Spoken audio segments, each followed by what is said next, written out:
Buenas tardes a toda la gente conectada virtualmente y buenas tardes a todos los que están acá. Acérquense porque tratamos de que esto sea taller. Ustedes ya saben que acá podemos tener intercambio de opiniones, de comentarios, de preguntas, de todo. Esto tiene que ser práctico. Sí. Yo les doy la bienvenida a todos y también a las secretarias de la Cámara 3 que nos colaboran siempre. Ellas les toca hoy hablar de las resoluciones judiciales. La doctora Gabriela Barrio Nuevo y la doctora Andrea Tafe, que son secretarias de las cámaras civiles y laborales de esta provincia. Tienen una enorme trayectoria las doctoras, así que esta va a ser una tarde práctica y fructífera. Así que yo las dejo. Vamos a hacer aviso, que vamos a hacer un break, más o menos 6:20, un pequeño corte y luego vamos a volver para cerrar en tiempo, temprano y que podamos irnos cada uno a sus hogares, retornar a sus hogares en tiempo.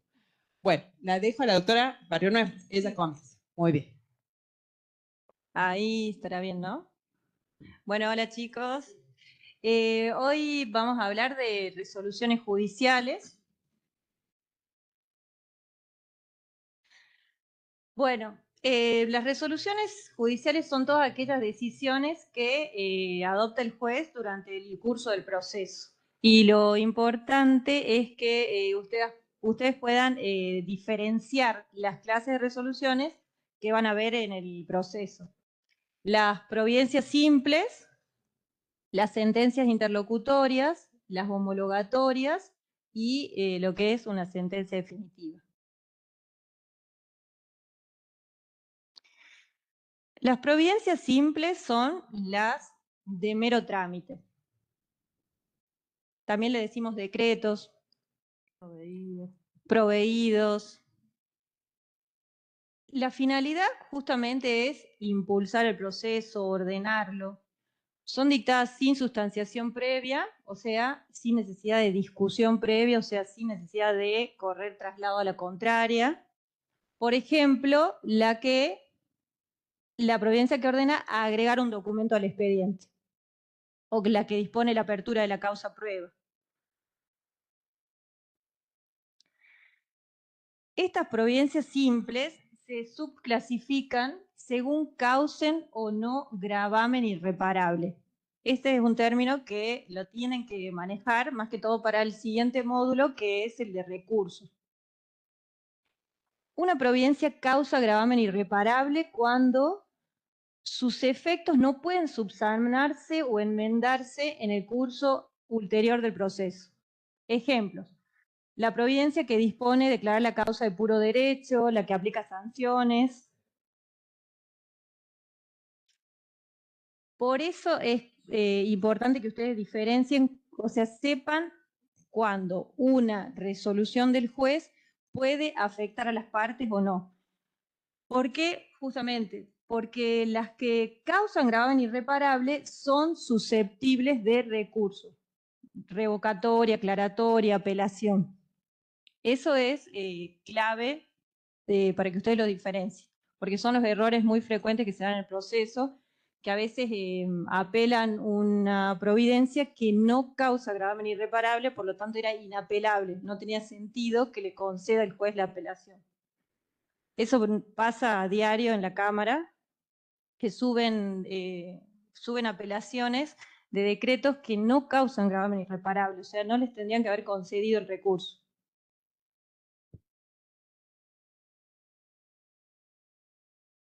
Las providencias simples que no causan gravamen irreparable son aquellas providencias que nada dicen, no comportan un pronunciamiento del órgano respecto a la pretensión de una de las partes. Por ejemplo, la que ordena correr traslado de una excepción. Esto nos pasa mucho en la Cámara, que un decreto que ordena correr traslado de una petición, ¿es apelable o no es apelable? No, porque no causa gravamen irreparable. Por eso ese término lo tienen que identificar y saber diferenciarlo en el expediente. Bueno, los requisitos, acuérdense que estoy hablando de providencia simple. Requisitos. ¿Qué es lo primero que ponemos en un decreto? La fecha, fundamental. Aunque no crean, hay decretos que se olvidan de poner la fecha. Ahora con el sistema digital ya no. La firma del juez, presidente del tribunal o secretario, según el tipo de decreto. Bueno, y en el caso de las providencias que pueden causar gravamen irreparable, deben ser motivadas. ¿Dónde encontramos las providencias simples? En el artículo 160, ahí está la descripción de ellas. Son las que solo tienden al desarrollo del proceso, ordenan el trámite, no tienen otra formalidad que su expresión por escrito, la fecha, el lugar y la firma del juez, el presidente del tribunal, si es en la Cámara, en un tribunal, o un secretario, también puede ser. Y bueno, y las sentencias interlocutorias.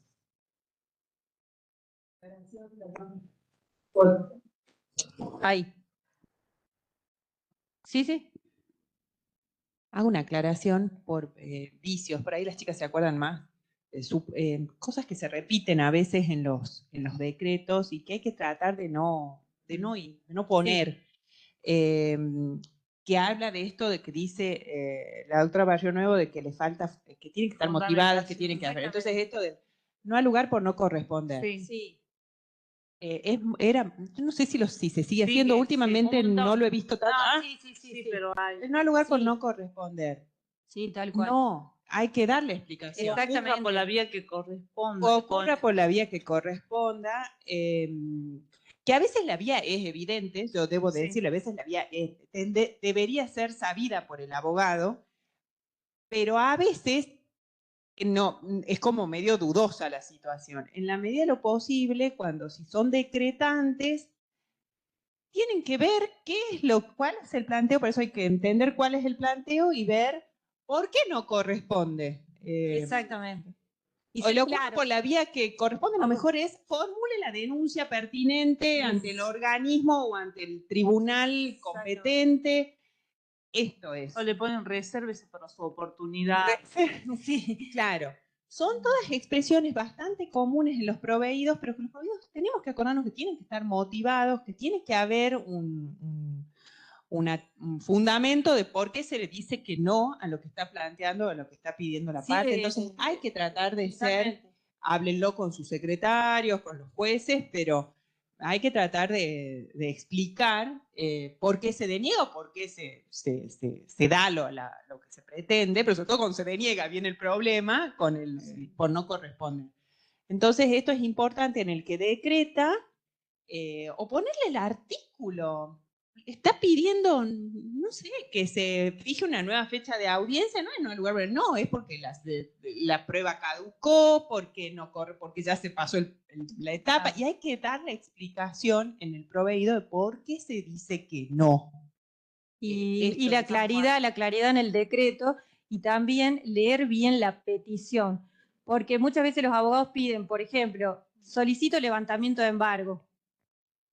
¿Qué se les ocurre que tiene que haber previo a la solicitud de un levantamiento de embargo? Resolución de la solicitud.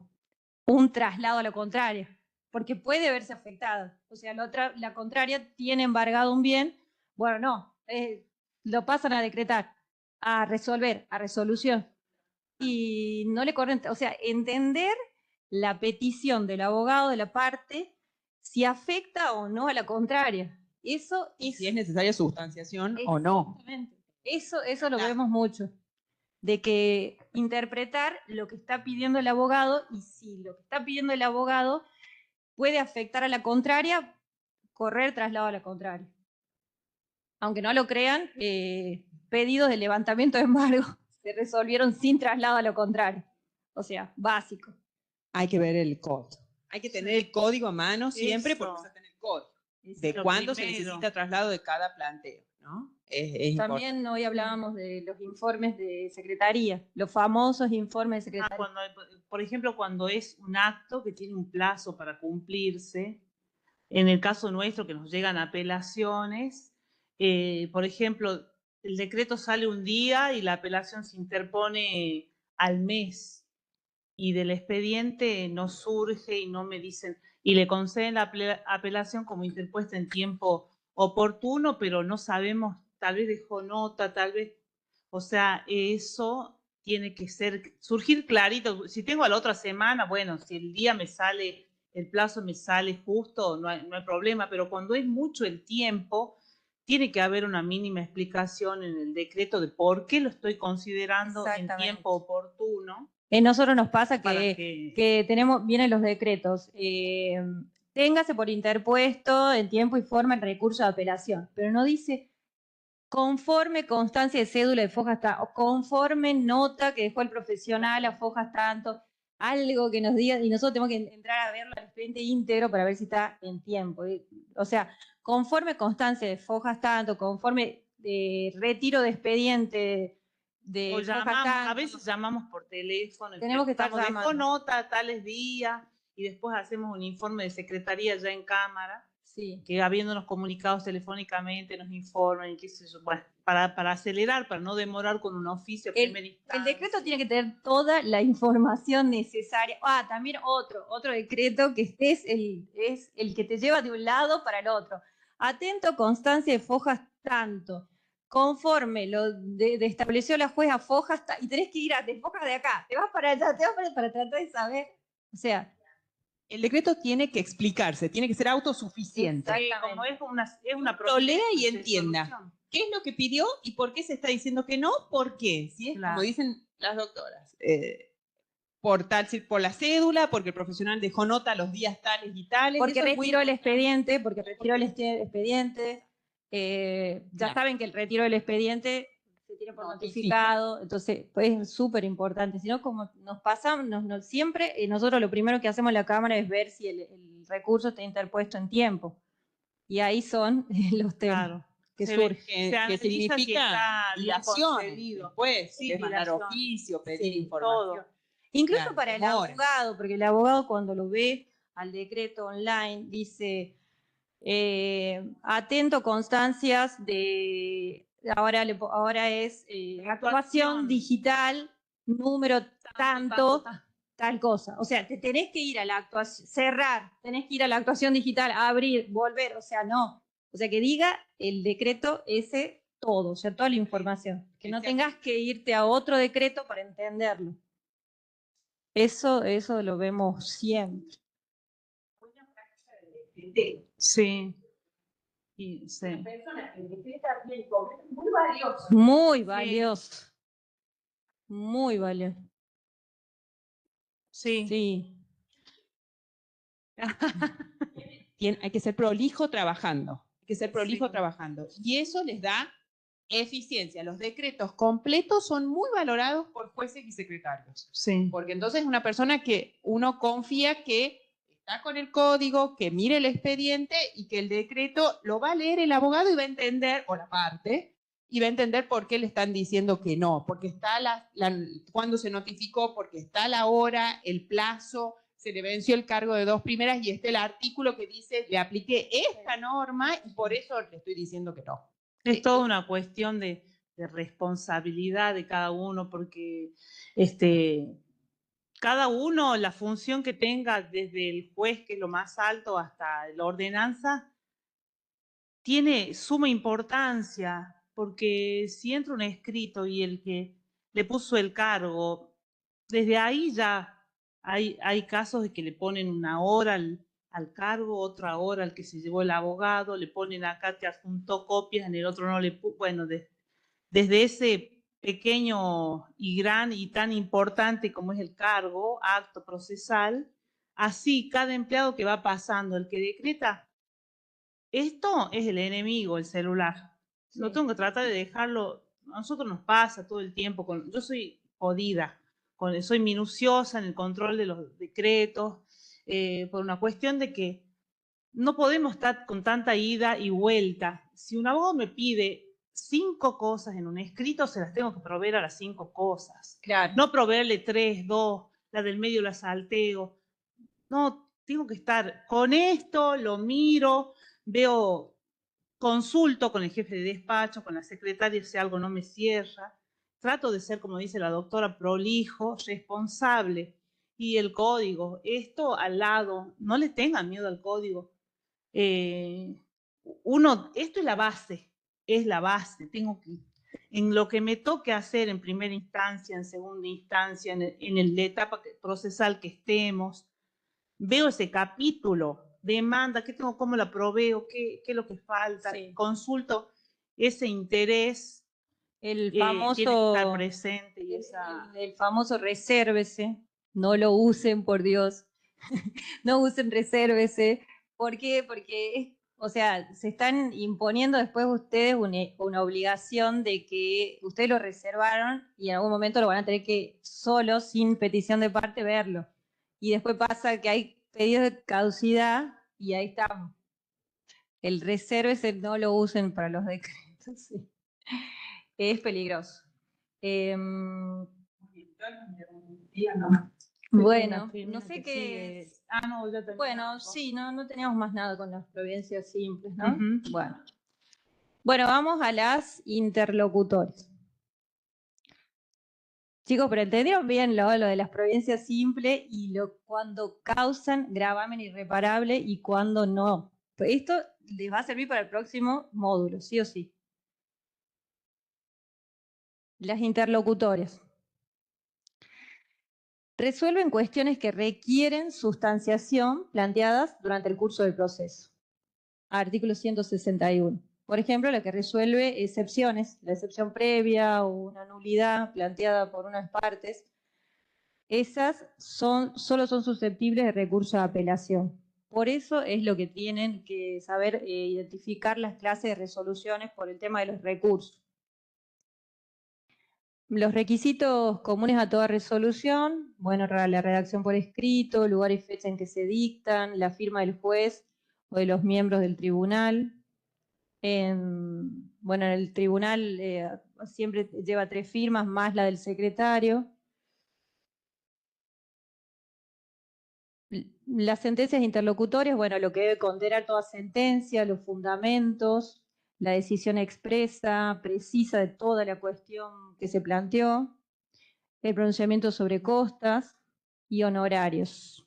Y honorarios ahora, sí o sí, con la nueva ley de honorarios, tiene que pronunciarse sobre los honorarios.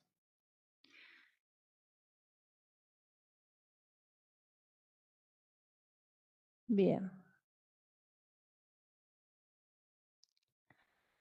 Hay algunas interlocutorias.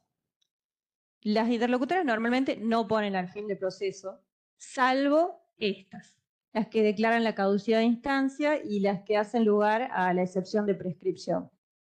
Con esas, el proceso termina y se pasa al archivo.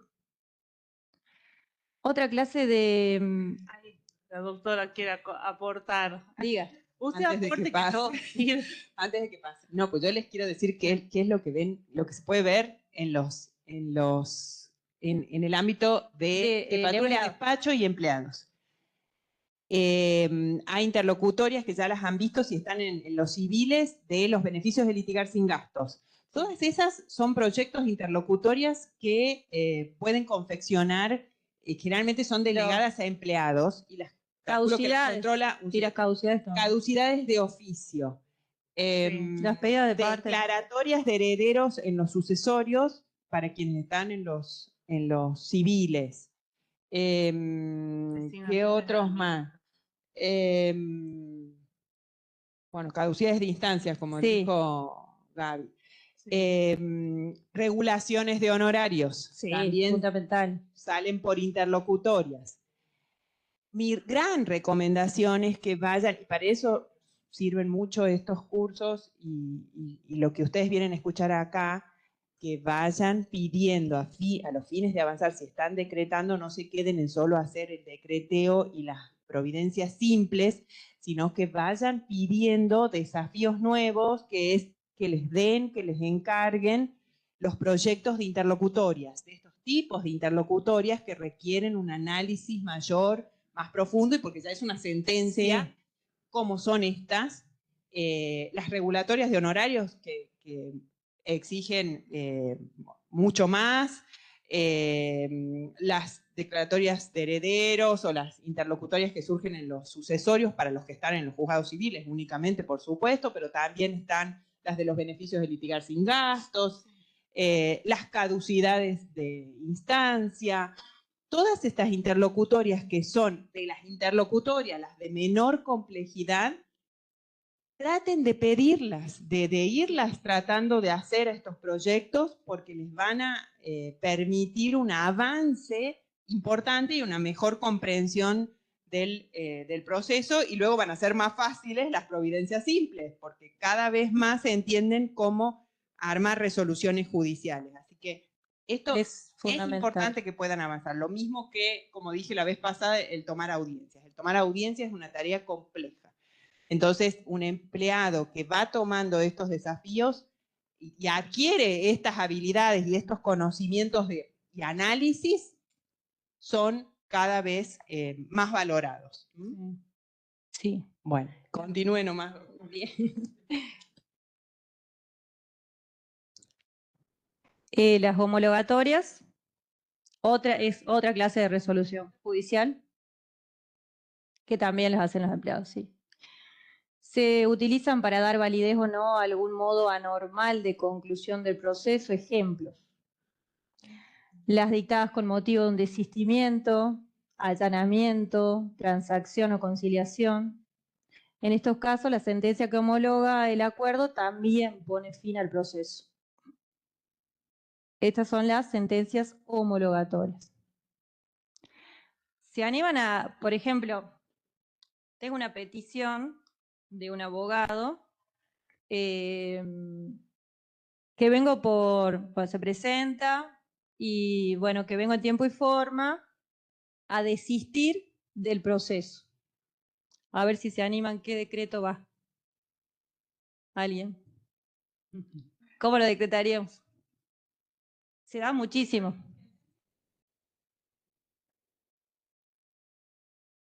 ¿Qué hay que hacer? ¿Tomaste el código el artículo que habla del desistimiento? Ya vieron, ¿no? Desistimiento, bien. Muy bien. Muy bien, perfecto.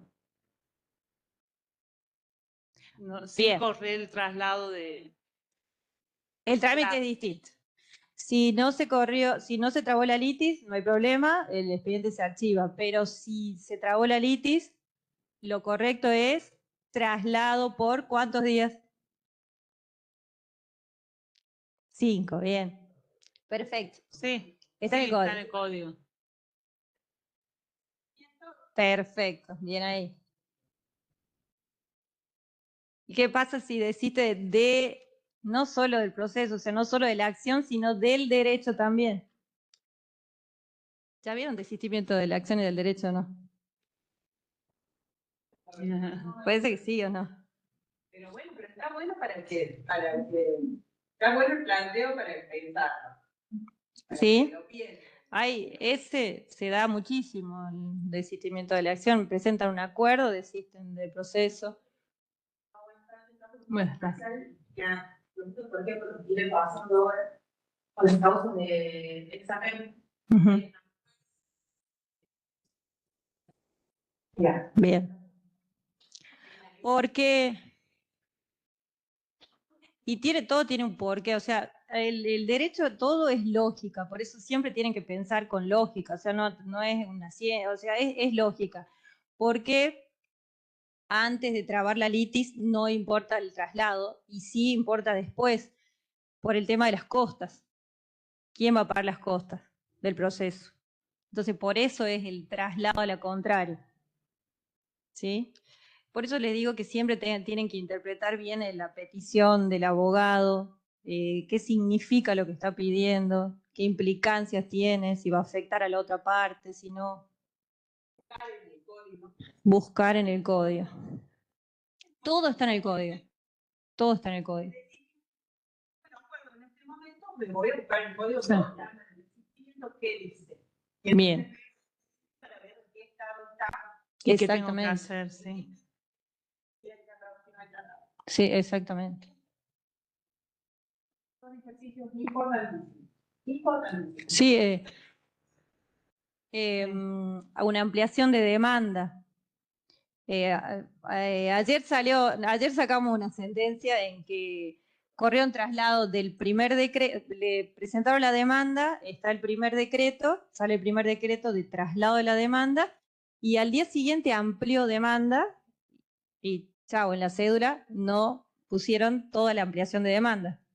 Corrieron un traslado solo de la primera presentación y no de la ampliación de la demanda. Bueno, eso es nulo, o sea, y aunque parece tonto, bueno, pasa. O sea, es imposible que corran traslado de la demanda sin la ampliación de la demanda. O sea, es lógica. ¿Cómo la contraria no va a saber todo lo que presentó la actora? Y bueno, y pasa. Bueno, esas eran Eso por falta de atención al momento de decretar, decretar, sí, de hacer hacer las la cédulas. de sellarla. Por eso digo que cada uno de la Cámara, del juzgado, cada uno tiene una función trascendental. El que me está en barandilla y sella la cédula, y tiene que controlar y advertir, pero no se la voy a sellar, ya lo consulto con la secretaria, a esta cédula le falta el segundo decreto que tiene por ampliar la demanda y ordena el traslado, porque si no el acto es incompleto. Y ya ese juicio ya se demoró 6 meses por lo menos, hasta que se tramitó la apelación, fue a la Cámara, se notifica la radicación y todo. Entonces, afectamos a los justiciables por esa falta de atención en cada pasito que damos en el proceso. Y tratar siempre de no obstaculizar el proceso, no dilatarlo, siempre tirar hacia adelante. O sea, justamente nos están criticando a la justicia por la demora. O sea, por ejemplo, agrego cédula, agréguese cédula, punto, ¿sí? O sea, está bien en los civiles, en los comerciales, que es en principio dispositivo, pero hay juicios de que el impulso es de oficio. Entonces, y por más que no sea de oficio, por ejemplo, cuando contesta demanda y le ponen previo aprobé o resérvese hasta tanto se incorpore la cédula. Tal cual. Viene el abogado de la parte actora, presenta la cédula diligenciada y el secretario le pone agréguese. Porque el empleado que recibió la cédula le puso agréguese y nada más. Y el secretario la Andrea estuvo descuidada, le metió la firma y quedó ahí con el agréguese. Cuando ese decreto tiene que decir agréguese y proveyendo la presentación de fecha tanto, téngase por contestada la demanda o por efectuar fuera de tiempo la contestación, lo que corresponda, pero esas cosas yo las tengo que hacer ahí ya. Si está bien es impulso de parte, pero si ya la parte contestó demanda. Es una buena práctica. Es una buena práctica, claro. Claro. Ya está para proveer. Ya está para proveer, o sea, no lo demoremos al proceso. Claro. Perfecto. Claro. Ay, sí. Claro. Sí. También el decreto uno puede aprender un problema del proceso, si tiene sentencia, la mitad del proceso. Sí.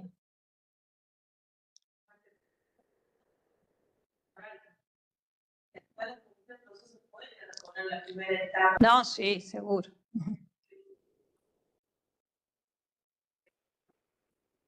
Claro. Bueno, y también algo fundamental, el tema de quién firma, ¿no? El escrito, la legitimación del que firma. Eso también nos pasa en la Cámara, muchos escritos que son inexistentes porque no tienen firma de la parte.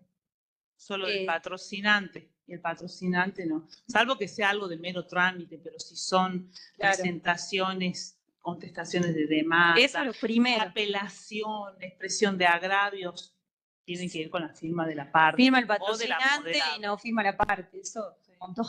Se da un montón. Sí, un montón. Sí. Y en muchos expedientes, claro, el patrocinante ya se engolosinó porque el juzgado no advirtió y le viene decretando todo lo que viene pidiendo y bueno, apela, expresa agravio y firma él solo. Bueno, no. Ni hablar de la acordada de elevación a la Cámara. Ay, por favor, nosotros, esa nos súper ayuda a la Sí. Cámara y cuando está mal hecha, Nos pierde también.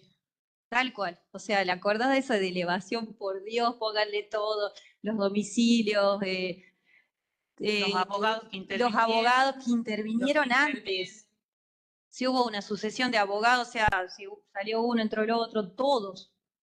Eso también. Sí, a veces un expediente pequeño, bueno, es fácil, pero hay expedientes de hasta 15 cuerpos, hay expedientes de 8 cuerpos, bueno, Sí. y tal vez estaba la doctora Fernanda Rosales allá, hizo la Nos pasó. Y Que después- estaba la doctora y la Fernanda acordada nunca allá. filtró porque hace 5 años que ya no interviene, Sí. y resulta que cuando van a hacer la sentencia se dan con que estaba allá, no sé, en algún escrito en el medio, perdida. Tal cual. Entonces el juzgado de primera instancia que tiene toda la información y que lo viene siguiendo y saben, porque Claro. yo también estuve en primera instancia, no, si este expediente lo llevaba tal doctor, ahora lo lleva, y uno se va interiorizando a fundamental. medida que el expediente va creciendo, vamos llevándole la historia. La acordada es Hay que volcarlo, la acordada ayuda mucho. ayuda un montón. Y Nosotros- evita dilaciones. Y nosotros el acorde, cuando lo elevamos a la corte, también que hacemos Sí. la acordada, nosotros ponemos todo, o sea, todo. Más vale que sobre y no que falte. O sea. Sí.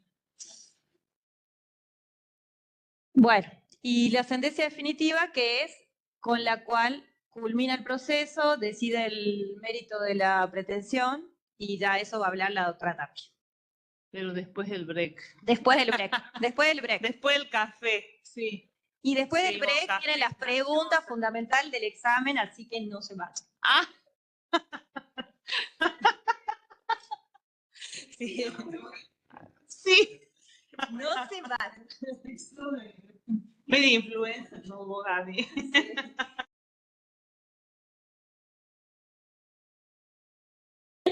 Continuamos entonces con la, Bueno, con la doctora Tapia. Sentencia definitiva. esto es así, ¿verdad? Sí. Bueno, a mí me toca dar sentencias definitivas, que bueno, son las que ponen fin ya al juicio. En la sentencia definitiva, el juez va a resolver a favor o en contra, por supuesto, del que demanda, o a veces parcialmente, todas las cuestiones que se hayan suscitado durante el proceso, que hayan formado parte de la litis. Eso es el límite del juez de primera instancia. Tiene que ajustarse a las cuestiones planteadas durante el juicio. No puede ir más allá en principio, salvo circunstancias excepcionales que pueden presentarse. Justo ahora se me ocurre, por ejemplo, en un juicio por daños y perjuicios, en el cual exista un interés que vaya más allá del interés que tienen las partes en sí. Por ejemplo, que haya fallecido.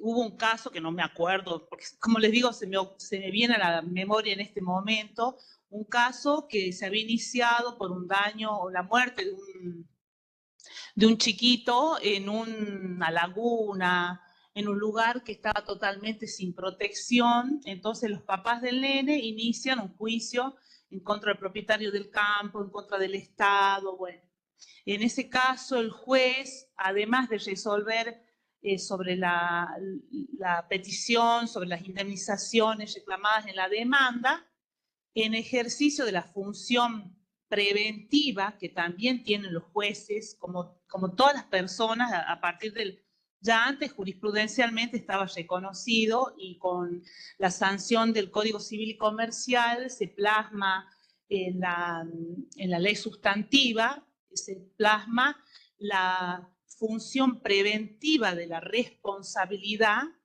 que pesa sobre todas las personas.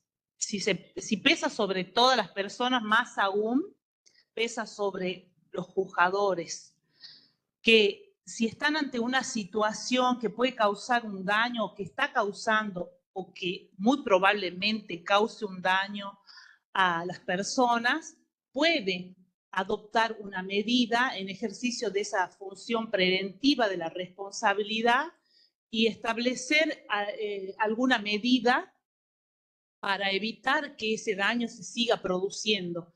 Y en ese caso se había dispuesto que tenía que cerrarse, que tenía que adoptarse determinadas medidas de seguridad para impedir que otra criatura o cualquier otra persona cayera en esa laguna, porque era algo artificial, y de esa manera se expidió sobre una cuestión que no había sido pedida por la parte actora. Eso los jueces lo pueden hacer. O si se trata de una persona en una situación de extrema vulnerabilidad, puede el juez en la sentencia definitiva adoptar otras medidas aunque no estén expresamente pedidas. Pero la regla es que no puede el juez ir más allá de lo discutido, no puede vulnerar el derecho de defensa de las partes, el que pidió y el que se defendió en función de esa petición. Ejerció su derecho de defensa. No puede crear una emboscada y de pronto salirle con una sorpresa, con alguna cuestión que no se debatió. Doctora, perdón, sí. Claro, porque estamos en fueros civiles y comerciales. Sí. Que la sentencia definitiva es en qué tipos de procesos, ¿no? En los procesos de... En los procesos, sí. En los procesos de conocimiento se dictan las sentencias definitivas, que pueden ser de distinto tipo de trámite. El ordinario, que son los plazos más amplios, con mayor debate, mayor amplitud probatoria, un plazo mayor para el periodo de la prueba, con alegatos. Ustedes ya saben que esos procesos son más amplios. En cambio, el sumarísimo tiene todos los plazos, hasta las apelaciones limitadas. El sumarísimo se trata que sea un juicio más expeditivo. Tanto en procesos ordinarios como en sumarísimos, el juicio finaliza con una sentencia definitiva. La sentencia definitiva, para que pueda pasar el expediente al juez, tiene que dictarse el llamado de autos. Ese llamado de autos, que muchas veces lo hacen ustedes, todas las veces lo hacen ustedes, los chicos, los empleados, son los que decretan, hacen el decreto, el proyecto del decreto del llamado de autos. Entonces, en ese momento, no lo hagan así livianamente ni rápidamente, porque a veces, ¿qué sucede? Que muchos abogados, no digo que lo hagan a propósito, pero por ahí en el afán de que quieren terminar, de que quieren la sentencia, porque a ellos también el cliente va toda la semana a preguntarle, ¿y doctor, y para cuándo? Y bueno, entonces en eso por ahí insisten con que se dicte sentencia, con que se dicten, y bueno, y nos apuran un poco y le sacamos el llamado de autos. Y después, cuando se va a dictar la sentencia, nos damos con que faltan cosas que cumplir. Por ejemplo, si es un juicio en el cual hay menores de edad, tiene que ir. Esto debería haber sido allá cuando se hizo la primera intervención con un menor de edad, ya sea por la parte demandada, actora, que venga la mamá y por ella en representación de sus hijos menores de edad, o la parte demandada en un desalojo, tal vez viene y dice, no, porque tal cosa y tengo tal cuestión y que tengo los niñitos, tengo un chiquito discapacitado. Bueno, cuando hay menores o personas discapacitadas, tiene que darse intervención al Ministerio Pupilar en ese momento en que la persona la incorporamos al proceso como justiciable. Si no se hizo y el juicio transcurrió y llegamos al que hay que dictar la sentencia, cuando vamos a ver y a llamar autos para la sentencia definitiva, si advertimos esa situación, inmediatamente hay que correrle vista a la asesora de menores. Y si ya venía interviniendo, también hay que correrle una vista antes de la definitiva, igual que al Ministerio Público Fiscal si estamos con un proceso de defensa del consumidor. Porque ya sabemos que es intervención obligatoria cuando son procesos de defensa del consumidor. Si está todo bien, cumplí todos los pasos, tengo que ver si correspondía a alegatos, si se puso para alegar, hay que hacer un control de todo el expediente y si está todo en orden y todos los pasos cumplidos, se dicta el llamado de autos para sentencia. Después ese decreto tiene que quedar notificado, que se notifica por Ministerio de la Ley. Y firme, la secretaria hace la diligencia de que el expediente pasa al despacho del juez para que dicte la sentencia. Y bueno, y ahí le empiezan a correr los plazos ya al juez, que va a depender también del tipo de juicio. Si es un sumarísimo o si es un ordinario, los plazos son distintos, o si es un amparo, los plazos para dictar la sentencia son distintos. Hay jueces que por la cantidad de causas que hay, que les encargan a los secretarios y muchas veces hasta a los empleados que les colaboren en la parte de los resultas de la sentencia definitiva. Bueno, esto ya lo expliqué. Estos a ustedes les van a enviar, así que no se preocupen en copiar los que no lo tengan, porque esto les van a enviar de acá de la escuela. Esto es lo que yo les explicaba recién del tema de la vista al fiscal, la vista a la asesora de menores, según el tipo de juicios. Estos son los distintos plazos según el tipo de proceso que sea. Bueno, acá estaba el laboral también, que sé que ahora tienen clases especiales los chicos. La estructura de la sentencia definitiva es también, vieron que la doctora habló de los decretos o proveídos simples. Bueno, son más simples porque resuelven cuestiones que se van pequeñitas, que se van suscitando durante el proceso. Y bueno, pero igual tiene que tener el lugar, Santa María, Tinogasta, San Fernando del Valle de Catamarca, y la fecha. Fundamental, es redundante, parece simple, pero bueno, a veces la fecha falta. Sí, y sí, tan pequeño detalle, pero tan importante. Y ahora con el tema de la digitalización, bueno, ya como explicó la doctora, eso sale automáticamente el lugar y la fecha. Bueno, los vistos va el expediente que se trata. Disculpa, también nos pasó un caso con un vistos. La carátula del expediente no era la de los vistos, claro. Sí, porque se trabaja mucho, la tecnología nos ayuda porque nos agiliza mucho, qué sé yo, me acuerdo cuando estaba en primera instancia, teníamos también, como decía la doctora, el tema de las declaratorias de herederos o la designación de administrador.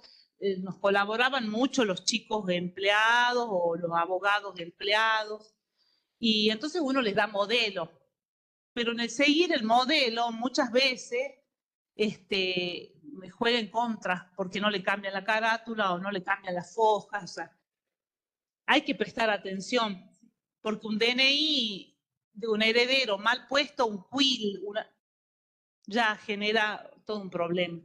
O una prescripción que ponen mal los datos del inmueble, o todo. Somos humanos, por supuesto, nos equivocamos, pero cuanto más atención y esmero pongamos, quiero decir lo que ha pasado también, que se divorciaron los que no estaban. Los que no eran partes. Claro, las sentencias de divorcio, que también no tenemos ahora familia, sí, pero también hay divorcios ahora que salen rápidamente con los acuerdos, y en el seguir formularios, modelos, aparecen divorciados personas que no son, que han quedado de un modelo anterior, que no son los de esa causa, sí. Y a veces también hacen referencia en los sucesorios, también ha sucedido, no era el causante, otro fallecido. Sí, quedan puestos, ¿no? Hay o restricciones a la capacidad también, que nos considerando empiezan a hablar de otra persona que no es de esa restricción de la capacidad, o sea, pero esa es falta de atención. Como digo, somos humanos, pero lo hagamos, lo revisemos. Yo a los chicos que trabajan con nosotros les digo, ustedes háganlo y después, antes de pasarlo a control, denle una revisadita, porque todos nos equivocamos, releamos y recién evitemos que salgan errores, porque por ahí son subsanables. Si nos damos cuenta a tiempo son subsanables, pero ya generan una demora. Quiero aclarar una pequeña diferencia para que En el caso de que el error sucede en una sentencia definitiva, un error así, sobre un elemento esencial como la fecha o las partes, es muy grave porque corremos el riesgo, se declara la nulidad, se cae toda la sentencia, hay que apartar al juez porque ya se expidió, pasa a otros juzgados. Son las consecuencias de un error que parece mínimo y que a veces resulta toda la primera parte, tal vez la ha hecho un empleado, el secretario, el juez se ha confiado y quedó sin fecha, o mal puesta la fecha, o mal puesto el año, o mal puesto lo que fuera, y en una sentencia definitiva ese error va a causar la nulidad, con un montón de consecuencias muy graves para los justiciables. Quiero aclarar la diferencia con las interlocutorias. Cuando suceden este tipo de errores en las interlocutorias, en algunos casos será una nulidad, pero en otros casos sale una rectificatoria y lo podemos solucionar. Ustedes lo han visto seguramente. Si es una declaratoria de heredero, sale una rectificatoria que rectifica un error. Eso en una interlocutoria, o en los comerciales, si se comete un error con un monto, con el nombre de una parte, puede salir una rectificatoria y se soluciona.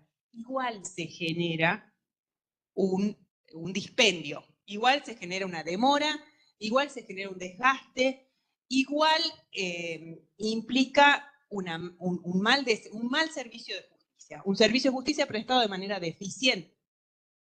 ¿Sí? Yo era jueza civil y perseguía de que en mi juzgado no salga una declaratoria, que las hacían los empleados muy capacitados de mi juzgado, y jamás dije, no quiero firmar una rectificatoria porque pusieron mal un DNI. Entonces, el empleado jamás firmó una rectificatoria, les digo, ¿no? 10 años de juzgado. El empleado controlaba, él mismo pasaba, la jefa de despacho, el secretario se controlaba, y la declaratoria tiene que salir con un único instrumento, que es lo que la parte recibe para hacer sus trámites de lo que necesite. Cobro de seguro. No tiene que andar con una sentencia y la rectificatoria y la aclaratoria y la rectificatoria de la rectificatoria de la rectificatoria. Eso es un servicio prestado deficientemente.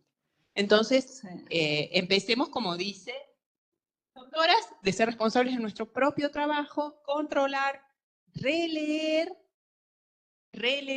y que todo salga bien. Y otro que dijo la doctora, cuando dictamos el llamado de autos para sentencia y no faltaba algo, ¿qué implica eso? Que hay que suspender el llamado de autos, y ¿qué más? Después de la suspensión. Notificar a las partes. Hay que notificar a las partes. ¿Por qué? Porque por el 135 todo decreto posterior al llamado de autos se notifica por cédula, que la tiene que hacer el juzgado. O sea, el 135 se lo tiene que saber de memoria. Todo lo tiene que leer, comunicar el papelón. Aparte de comunicar el papelón. hacerlo deficiente. Exacto. Sí. Quiero aclarar algo que, perdón, antes de que siga, Andrea. Que viene al caso, pues me ha hecho acordar, Gaby.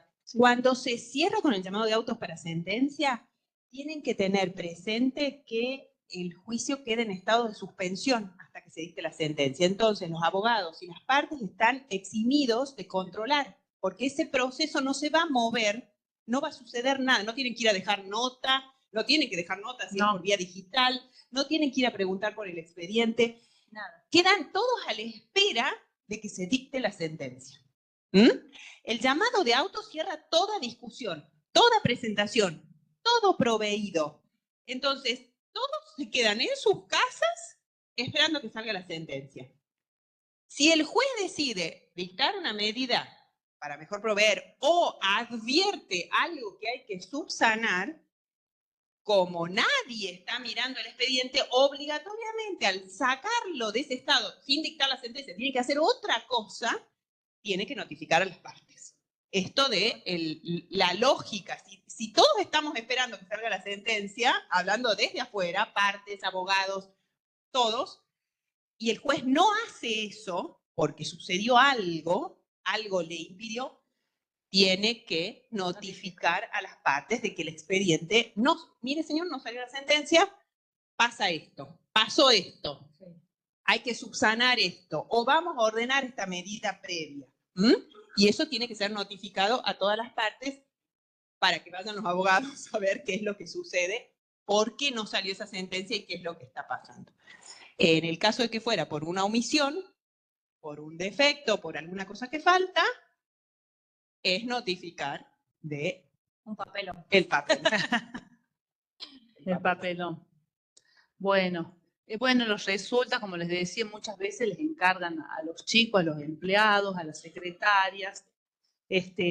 Algunos jueces hasta le dan a la secretaria o a algún empleado calificado como un empleado abogado que les haga la sentencia, el proyecto, y bueno, después los van formando, que sirve un montón para los chicos que son abogados, sirve esa formación, y si demuestran interés en algún momento, alguien los va a pedir como secretario, porque eso se valora mucho, la gente responsable, la gente estudiosa, que le pone actitud, ganas, se valora mucho.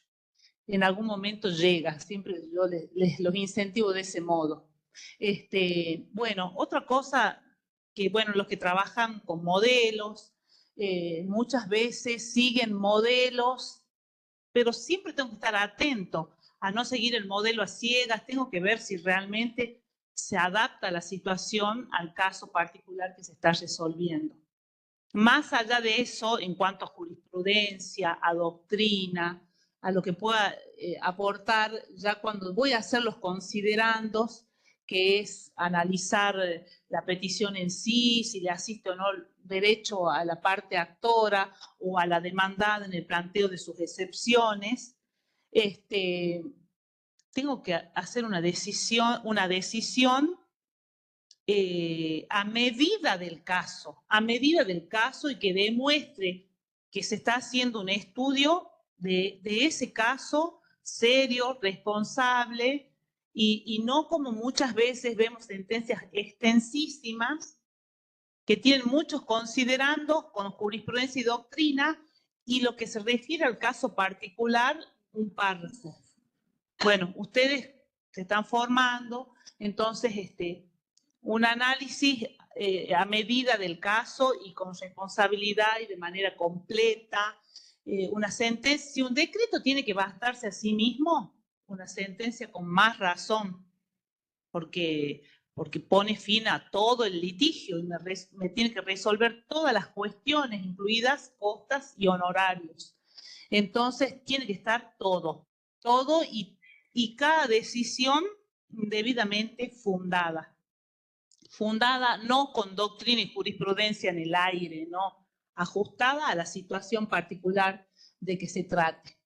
Bueno, en la parte dispositiva, que es en el fallo ya de la sentencia, tengo que poner bien una prescripción adquisitiva, los datos del actor, su quill, bueno, los datos del inmueble, ni hablar, porque los que trabajan en juzgados civiles sabrán que van y vienen los oficios al registro de la propiedad con los múltiples pedidos de aclaratorias, de ampliatorias, de por qué faltó esto, porque entonces muchas veces tal vez pasa un año y la sentencia definitiva, que es el título en las prescripciones, no la logran inscribir con todo lo que implica, los riesgos que eso genera.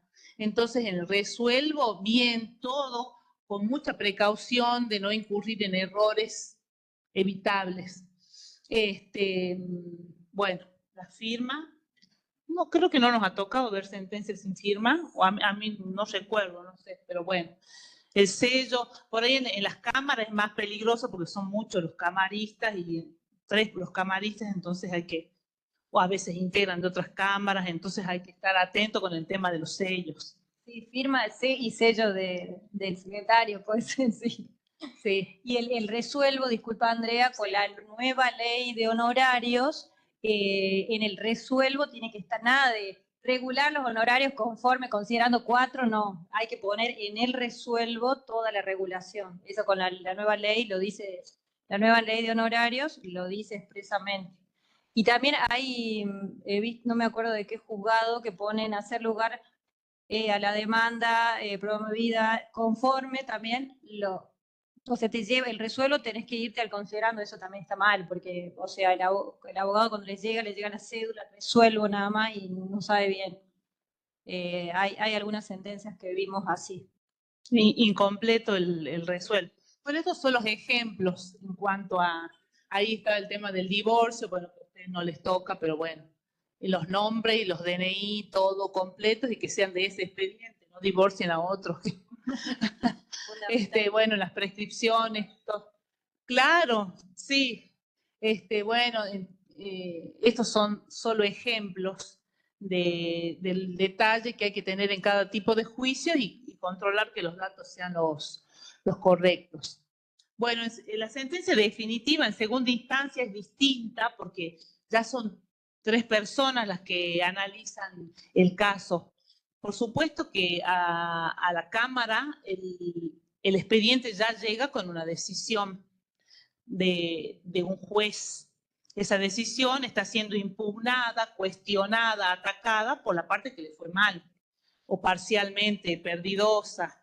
Y ese es el límite que tienen los jueces de Cámara para analizar también, como dije hace rato, así como la demanda y contestación, planteo de excepciones y sus respectivas contestaciones son el marco dentro del cual el juez tiene que resolver en primera instancia, en Cámara ese marco está dado por los agravios, por el fundamento de cada apelación. En principio, el juez no puede ir más allá de eso, los jueces de Cámara.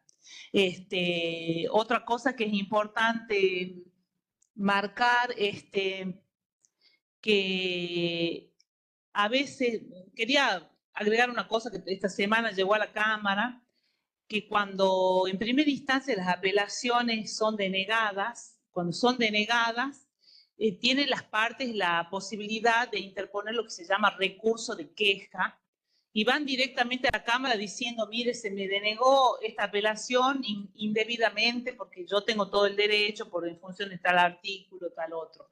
La Cámara va a ordenar que se conceda esa apelación o no, rechaza la queja y dice, está bien denegada la apelación y ahí se terminó la historia. Si la Cámara dice, tiene razón el quejoso, se le hace lugar al recurso de queja, se ordena al juez de primera instancia que conceda la apelación.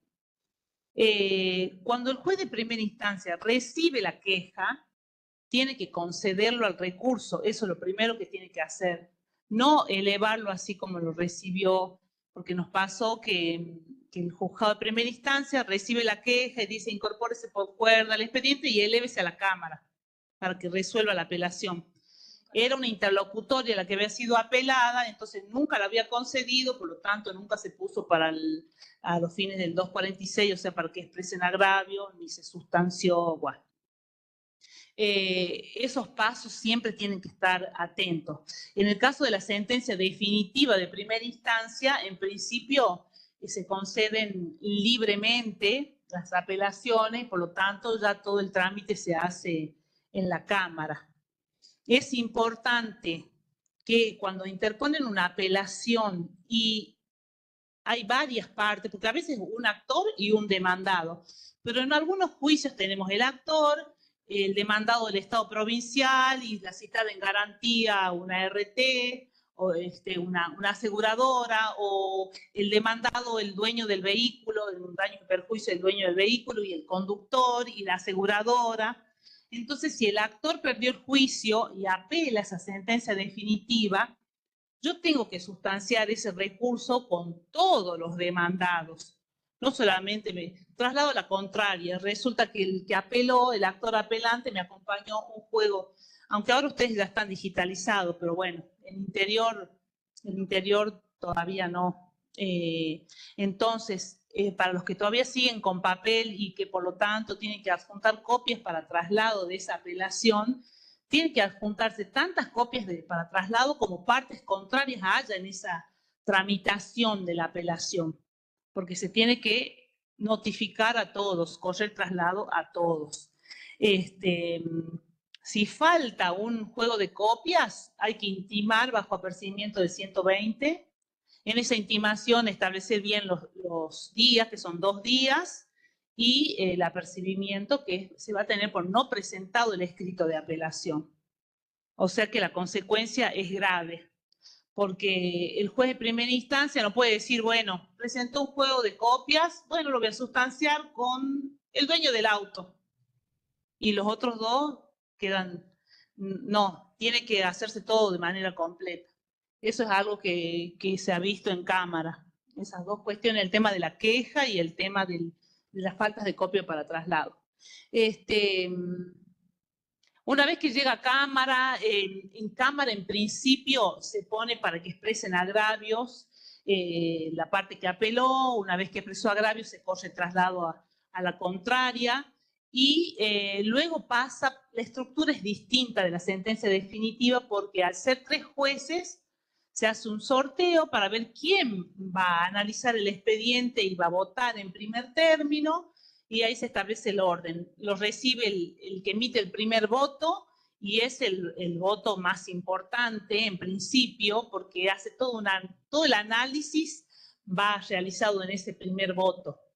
Una vez que el juez que vota en primer lugar analizó el caso y decide, propone a sus colegas esa decisión y pasa al segundo camarista que lo analizará y podrá estar de acuerdo con ese primer votante o no.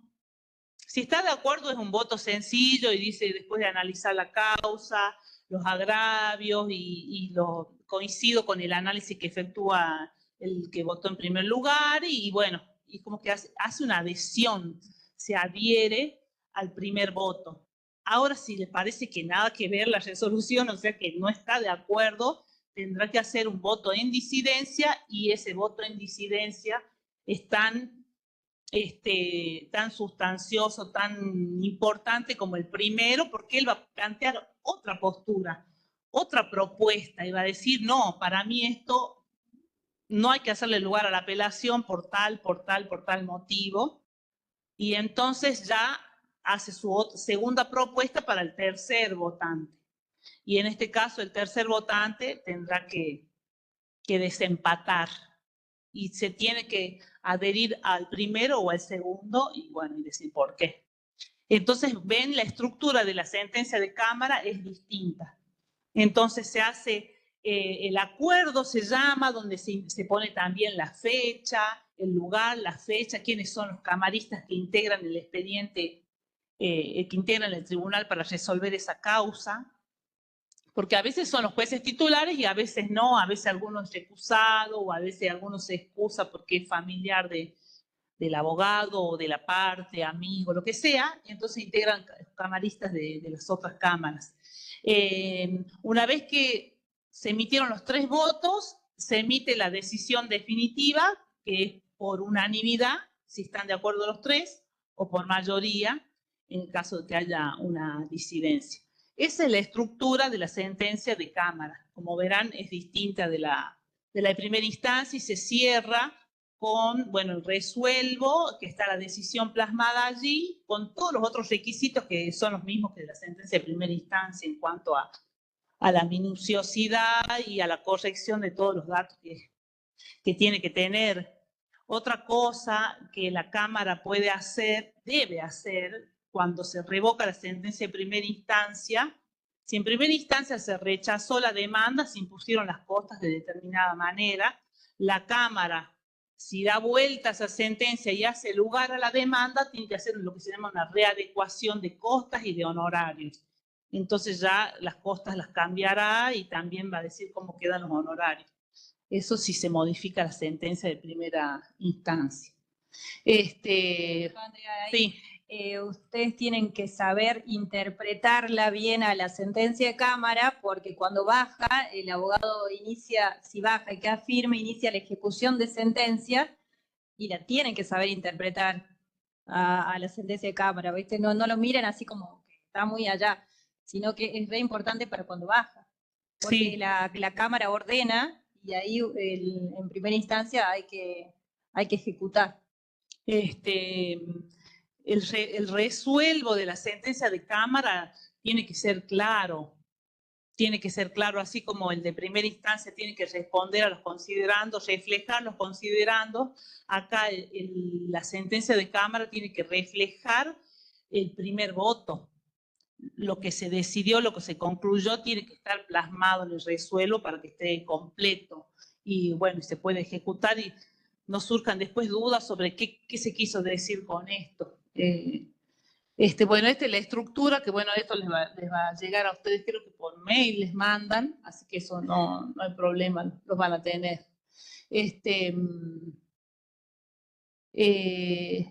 Bueno, esta es la motivación de toda resolución judicial.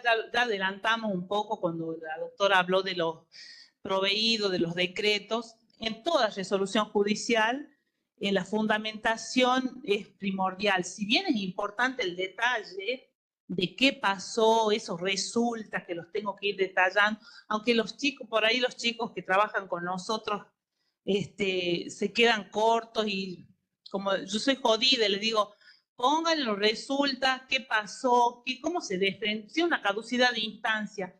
Viene la parte actora y se defiende, dice, no me caducó porque yo hice esto, aquello, porque tal artículo dice tal cosa, porque tengo que ponerle esa fundamentación, esa defensa que hace, porque es vital para resolver. Entonces, los resultados son importantes, pero los considerandos en cuanto ya al análisis del caso concreto, tengo que ser claro, tengo que analizar toda la situación.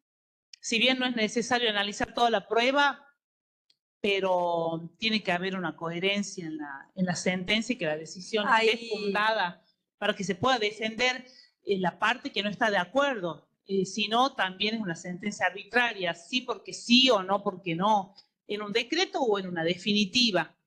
Todos tienen la misma exigencia de que sean claros, no hagan un decreto como un telegrama, un decreto a lo indio, como Sí. No, por no corresponder. O proveyendo, escrito, presentado, horas tanto, así. En vez de proveyendo el escrito, presentado a horas. Claro, por ahí caemos por ahí cuestiones que como que siempre se hizo así, siempre. Sí. Ahora acá han dado varios cursos de sentencia, de fácil lectura, cursos de redacción y donde enseñan que tratemos de usar términos claros, entendibles por cualquier persona, que fluya, que un decreto cuando lo lea sea fácil, que una sentencia cuando la lea fluya, que sea todo coherente, que sea una conclusión lógica. Bueno. Y tampoco pasarse, porque me reservo, no voy a decir de qué juzgado del interior, que están muy calladitos, pero en un juzgado del interior, cuando en los considerandos de la sentencia, los resulta, se pasan ya y ponen todas las audiencias, pero todo, en la ciudad de San Fernando de Valle, todo, claro, todo. Cortan, es gigante la sentencia, pero gastan un montón de papel, pero, o sea, no es necesario, no. O sea, cuando analizan la prueba, o sea, hay que analizarla, pero no todas las preguntas que hizo, cómo contestó, todo. O sea, no, copiar y pegar no. Claro, los excesos no. Y por ahí, como digo, en los resultados ponen todo eso y los considerando y un párrafo. Así que no. Bueno, esto es el tema del acceso a la justicia. El lenguaje claro, de redacción simple, y es parte, hace al acceso a la justicia para todos. Es lo que nos están enseñando ya hace varios años, insisten con eso. Y agiliza todo porque evita pedidos de aclaratorias y bueno, estos son ejemplos del tema de que ahora se incorporan en las sentencias gráficos, se incorporan sobre todo en familias, se da el tema de que párrafos directamente dirigidos para niños, o para personas, incluso en juicios laborales también, se dirigen párrafos al trabajador, párrafos a un adolescente, porque se establece determinado régimen de cuidado personal. Son todas innovaciones que se hacen desde la justicia para tratar de llegar de una mejor manera ¿a quién? A los justiciables, que son en definitiva las personas que tienen los problemas. Que nadie, como digo yo, no lo veamos como un papelito, como un trámite. Para nosotros lo estamos viendo todos los días, pero el que tiene un problema, y no hablemos de familia, pero el que tiene un problema, que le chocaron el auto y no le pagan y tienen que hacer un juicio para que... No hablemos del trabajador o que quedó incapacitado o de problemas más grandes o desalojos. Es la vida de las personas que está en juego. Entonces lo tenemos que tomar con darle esa importancia porque tiene toda esa seriedad que bueno, estamos para eso. Estamos para eso. ¿Sí? Sí. Hay una adaptación de sentencia de adopción en formato cuento. Ay, qué lindo. Hicimos todo el relato de la sentencia en un libro de cuentos. Cuando asistieron a tu casa, las primeras audiencias. ¿Qué juzgado es? Familia 3. Porque no se lo esperaron y recibieron su historia y veían su foto. Genial, genial, hermoso. Bueno, qué bueno. Y sí, porque es la historia de su vida, de su nueva vida. Así que, bueno, todas esas cuestiones, nosotros cumplimos una función muy importante, muy importante. Bueno, eso ya lo explicamos, que los decretos también se fundan. Y los ejemplos de cómo no decretar. A los solicitados no al lugar por improcedente. Ajá, y bueno, no, tengo que decir por qué no al lugar. ¿Por qué es improcedente? Porque tal artículo me dice tal cuestión. Resultando extemporánea la expresión de agravio, procede a su desglose y devolución. Eso lo odiamos. Tenemos que decir encima, bueno, nosotros, nuestros jueces son, mi juez directo es el doctor Rosales. Bueno, él no va a firmar una cosa así nomás. Entonces, siempre no. Sobre todo cuando le estamos diciendo que no, cuando le estamos rechazando algo, le digamos por qué no, bien, es una lucha diaria con los chicos. A lo peticionado no al lugar por no corresponder, estése las constancias de fojas tanto. Y bueno, y llegan decretos así apelados, cuestionados, y bueno, eso es arbitrario, es evidentemente arbitrario, infundado. Y a ver, ponen se las constancias de fojas, tanto está refoliado como 5 veces. También. O sea, bueno, sí. Pese a las constancias, no hay una respuesta. No. Es más grave aún. Sí, porque no le digo. No, y sí. No está diciendo no. Tal cual. No está diciendo nada. No está diciendo usted se las constancias. No, sí, ni sí. No puede haber un proveído que remita a algo sin dar una respuesta. Sí, tal cual. Y exactamente eso se resolvió en un caso que se puso. Con ese decreto no está diciéndole que no, le está ni admitiendo ni denegando, no le dice nada. No le dice nada. Bueno, estos son ejemplos de que a la solicitud de apertura a prueba, no al lugar por improcedente. Atento que en autos aún no se ha concretado la audiencia prevista en el artículo 360, está programada para tal. O sea, son nada más que ejemplos de cómo sí decretar. Tengo que dar una explicación de por qué. Este es con un informe. ¿Por qué se declara extemporánea una expresión de agravios? Porque acá pone el juez, atento al tiempo transcurrido entre el dictado del decreto que concede el recurso de apelación y la presentación de los fundamentos recursivos, informe Secretaría sobre el vencimiento del plazo para expresar agravios. Y la Secretaría dice, cumplo en informar que el decreto de fecha viernes 24 de septiembre del 2021, en el cual se concede la apelación interpuesta por la actora en contra de la sentencia tanto, ha quedado notificado a la recurrente el día lunes 27 de septiembre, con el retiro del expediente. Por eso lunes, si no hubiera sido con el retiro del expediente. En consecuencia, el plazo para fundar la apelación venció el lunes 4 de octubre. Es mi informe.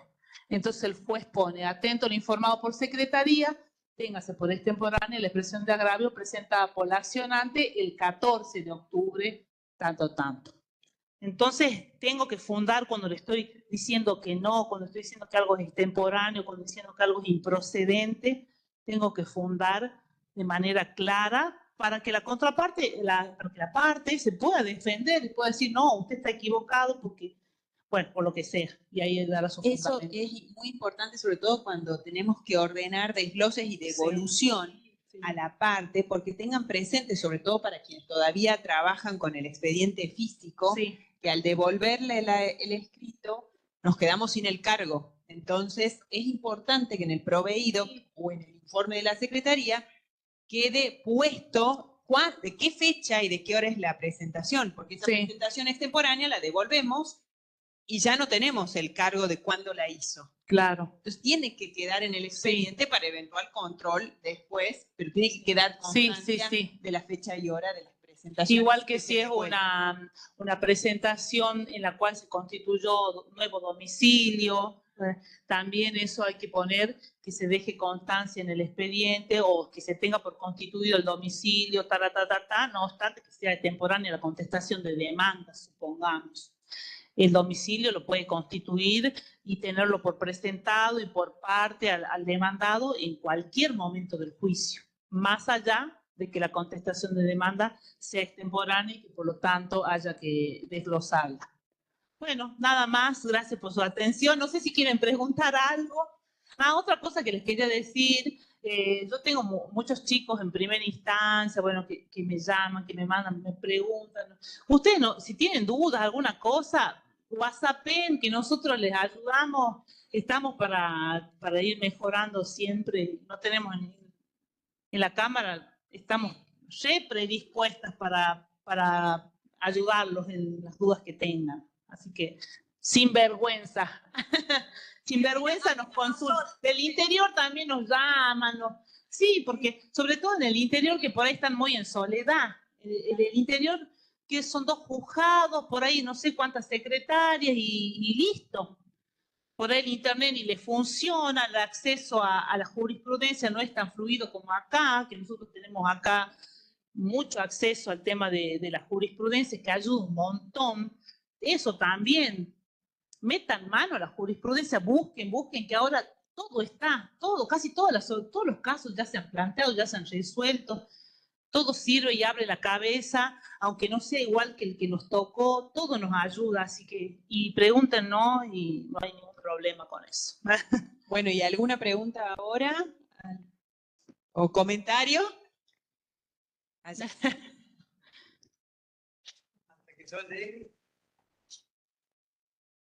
Lo que hablaba usted, doctora, con el tema del desglose, hablando del papel, en el sistema pasa y peor, porque en el sistema mandamos a soporte de informática el comunicado para que desglose la actuación tanto, ellos mandan a donde es la central del sistema, lo eliminan y no se recupera más. Desapareció. Entonces ahora que nos pide por lo menos en Civil 3 el secretario, que la persona encargada, en este caso yo, de hacer los desgloses, guardar en mi carpeta una copia de ese desglose por si tenemos que en algún momento dar... Está en el decreto. No es necesario guardar nada. ¿No? Bueno, ahí nos avisaron eso. Claro, que quede todo en el decreto. Con... Bueno, eso le decía a mi compañera, esos decretos de la primera, lo que no se debe hacer, se lo hace mi juzgado. En muchos, sí.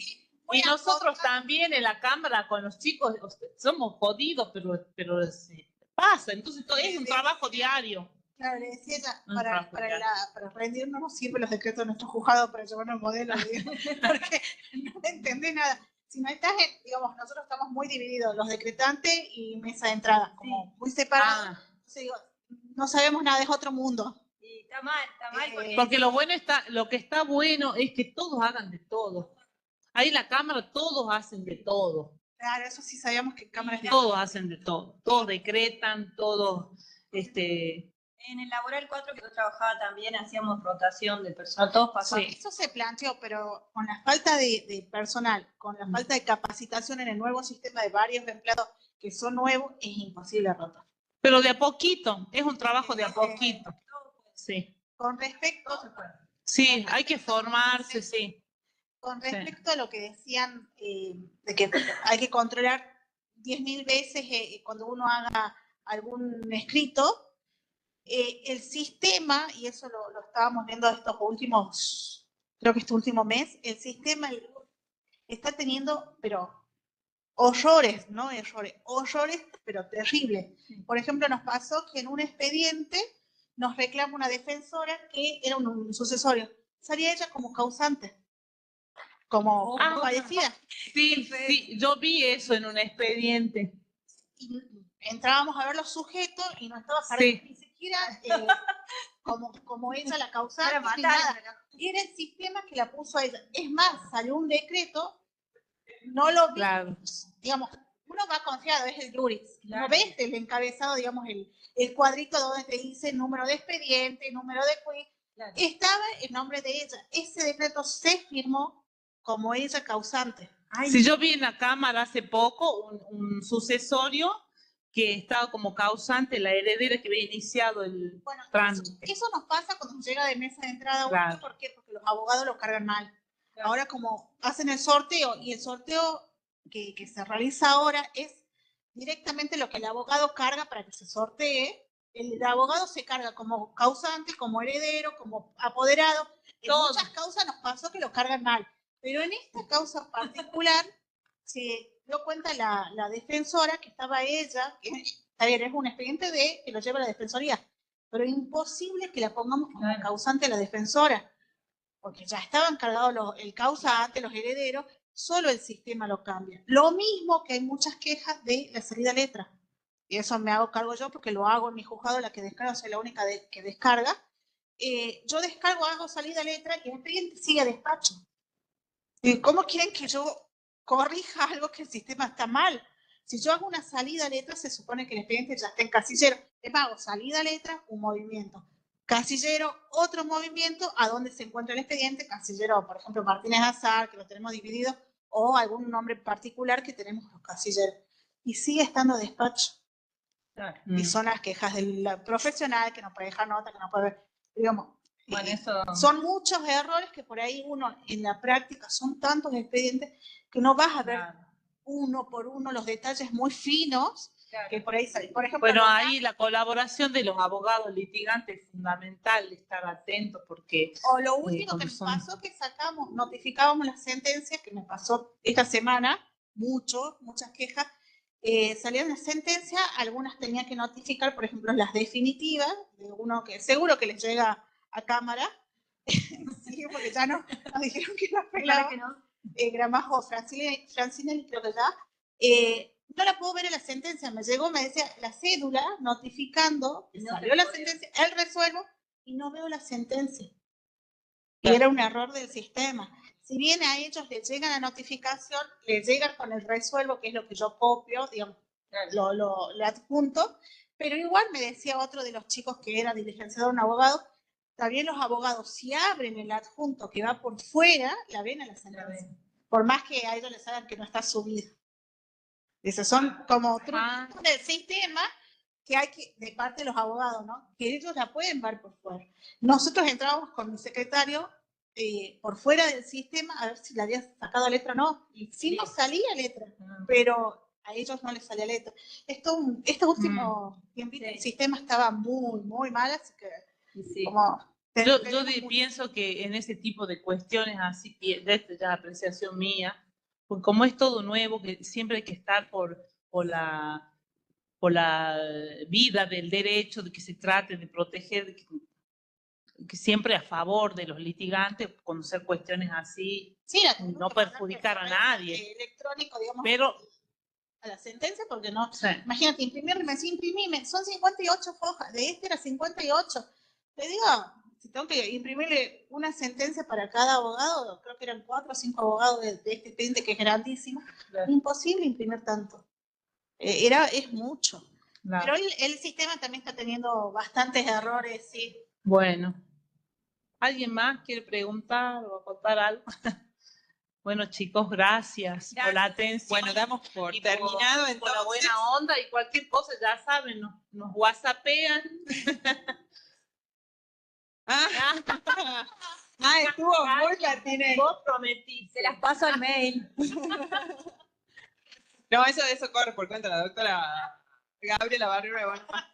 No. Son las mismas del año pasado.